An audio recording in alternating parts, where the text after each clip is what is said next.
Bom dia, boa tarde, boa noite, vereadores, alunos. Vamos dar continuidade, então, ao nosso poder de fiscalizar. Doutor Caio, compartilha a tela conosco. Sim, senhora. No último, a gente parou nessa questão do artigo 37 da Constituição Federal. Conversamos um pouquinho a respeito e vamos dar, então, continuidade. 94. Consistência das informações da folha de pagamento. 95, verificar a existência de duplicidade no registro cadastral do pessoal ativo e inativo. Verificar se os salários estão corretos e se não há pagamento de vantagens ou benefícios indevidos ou incompatíveis. Controlar a ocorrência de servidores inexistentes. Os servidores fantasmas, né? Conformidade do pagamento aos servidores ativos, aposentados ou do benefício de pensão, quanto ao cumprimento do teto constitucional, conforme previsto, conforme dispõe o artigo 37, inciso 11 da Constituição Federal. Doutor, eu quero trazer um exemplo, né? Algo que eu vivi a respeito, que eu tive contato a respeito desse verificar se os salários estão corretos. E se não há pagamento de vantagens ou benefícios indevidos ou incompatíveis. Tivemos um caso, e é interessante porque geralmente as pessoas tanto os servidores como os vereadores, não acabam nem observando, porque às vezes passa mesmo por um erro dentro da administração pública. Um servidor público estava recebendo um determinado valor X. Por exemplo, vou arredondar aqui, tá? 2.580. Mas ele deveria receber 2.560. E num erro de digitação da pessoa que faz a folha de pagamento, ela cadastrou esse erro. E ele, por 5 anos, né, teve todo o reajuste, ele recebia ao contrário do que dizia a lei do cargo dele. Veja o problema. Abriu-se, então, o processo administrativo para cessar o pagamento e fazer a correção, né, pelo valor correto, com os índices corretos, né? Ele ia receber um pouco menos, mas foi um problema, porque era um cargo comissionado. E esse cargo comissionado fazia muito tempo que estava na administração, já era um senhor. Então, pensa, o doutor Caio fica fazendo caras de assustado. Deu Mas mais de R$ 1.000, né? Para a pessoa devolver isso, não vai devolver, vai falar que era natureza alimentar e adeus, né? Teve a boa-fé ali, né? Mas eu quero Uhum. trazer esse aspecto da importância de se verificar o que se está recebendo efetivamente e o que está descrito na lei. Porque, querendo ou não, ele recebeu contra a lei, né? Ele recebeu o contrário do que estava disposto na lei. E não tinha mais o que fazer, porque ele recebeu de boa-fé, não foi um erro dele. Então, fazer um processo administrativo para uma devolução e encontrar um culpado é sempre um problema. Tanto para o gestor público, tanto para o servidor público que efetuou o pagamento, tanto para quem recebeu o pagamento. É um problema. Então, é importante, nesse papel de fiscalizar, para quem tem interesse, muitas vezes tu não precisa fazer um requerimento, nenhum ofício, nem nada para a prefeitura. Lá no portal de transparência, você vai saber. E as leis que foram aprovadas, elas devem ter passado pela Câmara de Vereadores, né? A questão do plano de cargos e salários. Então, os vereadores têm em mãos quanto cada servidor, ou quanto cada classe recebe, né? Cada cargo recebe, então faz uma conferência junto ao portal de transparência, tu vai ver se está sendo real ou não real, né? Passo a palavra, doutor. Excelente exemplo que a senhora nos deu. Inclusive, vereadores, vejam bem essa questão dos servidores fantasmas. O que a gente consegue identificar em muitos lugares é que existe uma grande quantidade de servidores lotados em uma secretaria e que não desempenham suas atividades lá. Por exemplo, vocês podem encontrar servidores lotados na Secretaria de Educação que não trabalham, na verdade, na Secretaria de Educação. Às vezes trabalham na Secretaria de Cultura, Secretaria de Esportes, obras, meio ambiente, onde quer que seja. Porque na educação tem que bater metas com pagamentos de recursos do Fundeb, e em alguns lugares o conselho que fiscaliza é omisso, é submisso, para falar pior. E aí vocês como vão olhar funcionário fantasma? É realmente um grande desafio. investigar aquilo que não existe. Então, o que eu sugiro? Tentem conseguir primeiro a relação de todos os servidores da prefeitura. Não precisa pegar os efetivos, né, gente? Os efetivos fizeram concurso. Então, tenta pegar a relação dos servidores ocupantes de cargo comissionado e dos servidores contratados. E depois, tenta conseguir essa relação de servidores distribuídos por secretaria. Tecnicamente, isso se chama lotação. Descubram onde eles estão lotados e aí, eventualmente, vocês podem fazer uma visita até a secretaria e falar, olha, estou com a lista aqui e aqui fala que aqui trabalha o fulano, Beltrano, Ciclano. Poderia conhecer o Beltrano? Ah, o Beltrano faltou hoje. Beleza, eu volto amanhã. Ah, o Beltrano veio hoje? Não, o Beltrano está doente. Beleza, tem cópia do atestado dele? Não, não tem não. Mas, bem, enfim, vocês vão investigando.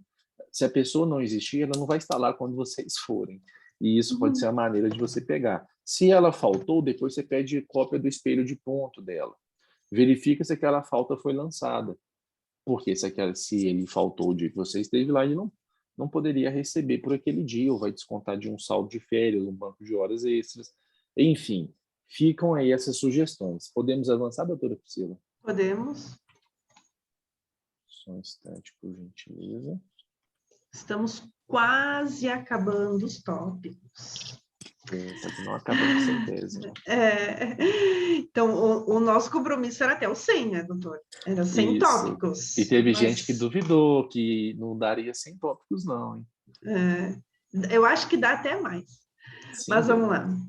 Legalidade dos processos de concessão de aposentadoria na entidade, fiscalizando o efetivo recolhimento dos valores das contribuições dos servidores destinados ao custeio da Seguridade Social, sob pena de configuração de apropriação indébita de recursos de terceiros.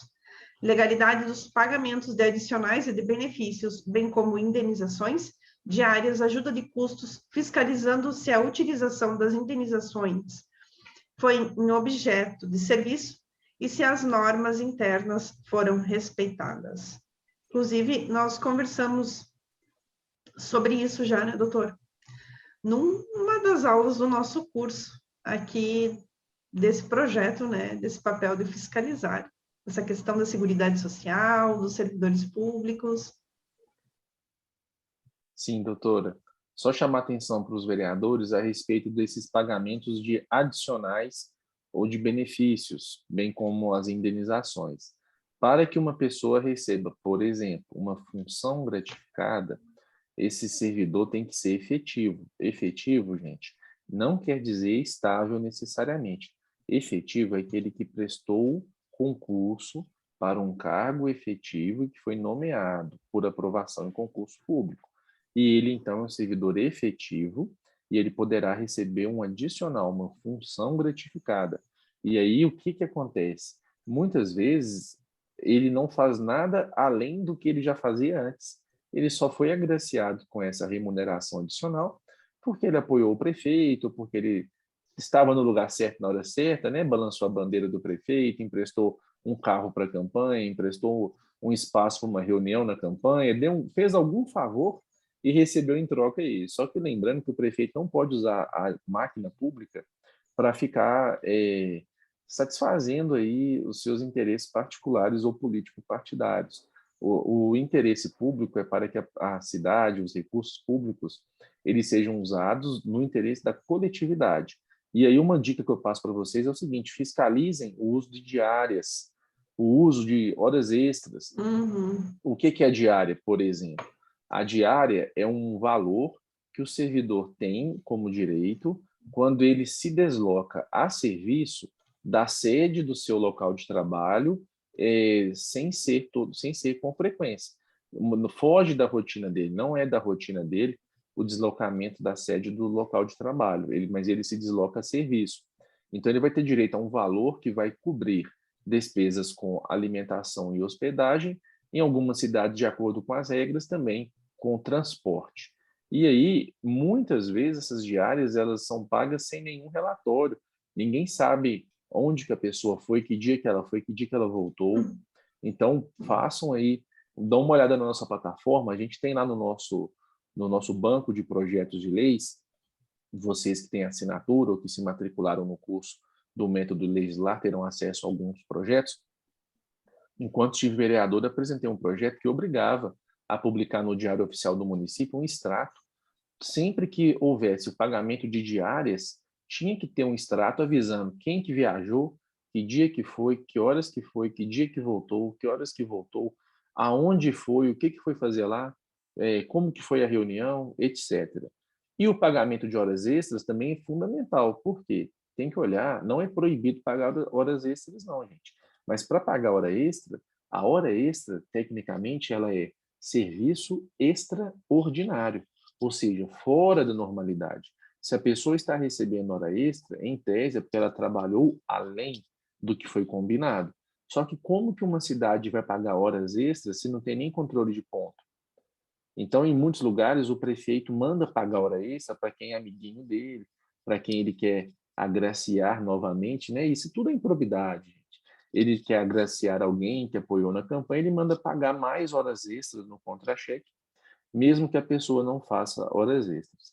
Ah, mas a pessoa tem uma função de maior responsabilidade. Então, não se paga maior responsabilidade com hora extra, se paga com algum adicional, com um cargo comissionado, com algum cargo de chefia, mas não é pagando hora extra que não foi feita.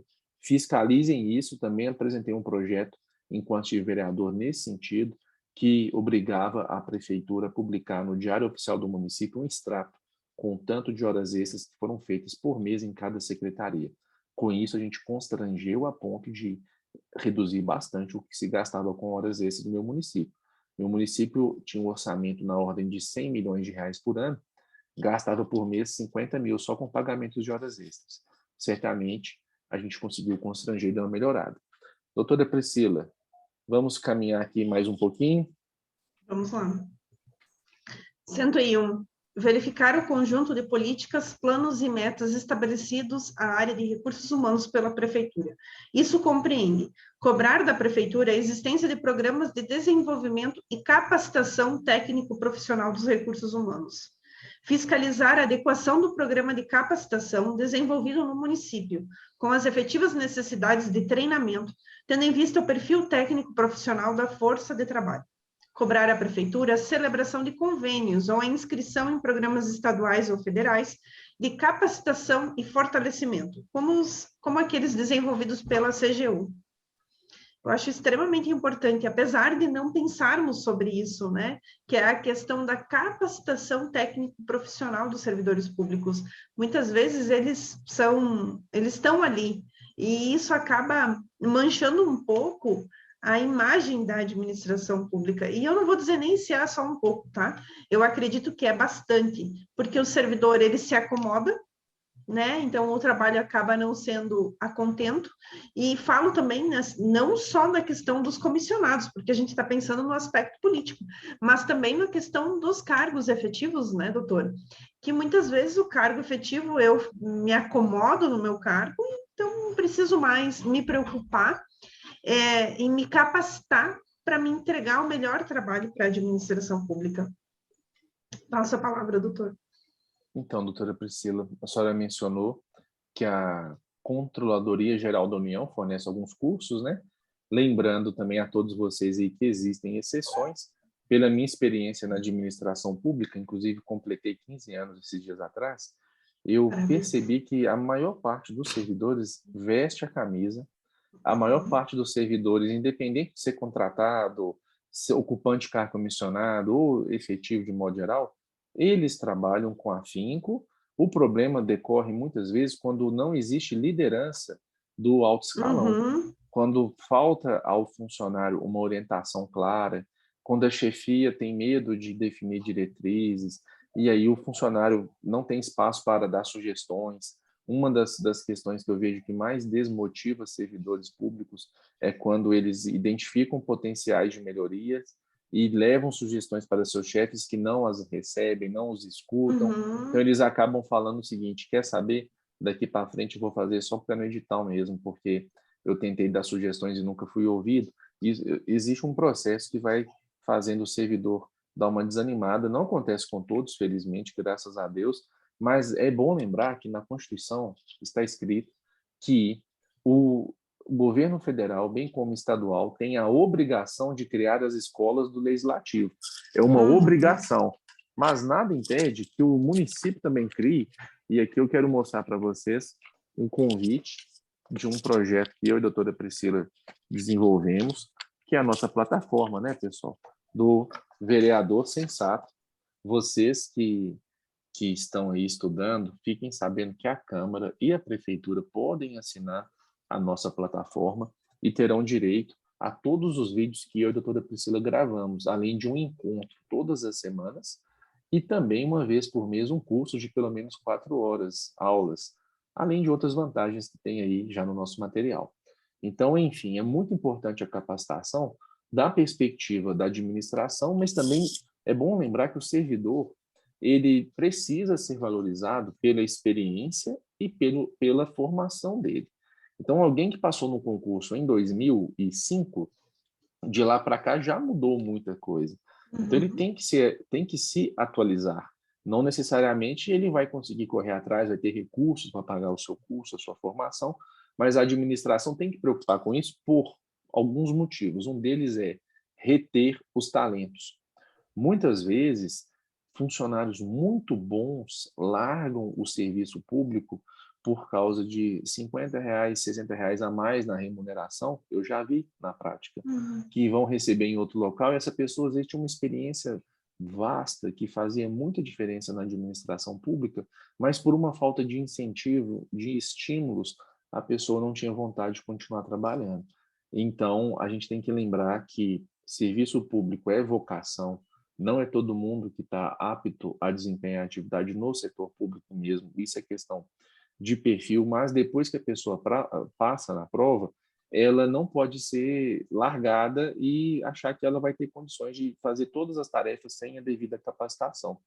Então, vamos lembrar disso. E dentro desse contexto vai entrar um projeto muito importante que eu e a doutora Priscila temos desenvolvido em alguns municípios, que é o plano de cargos, carreiras e vencimentos.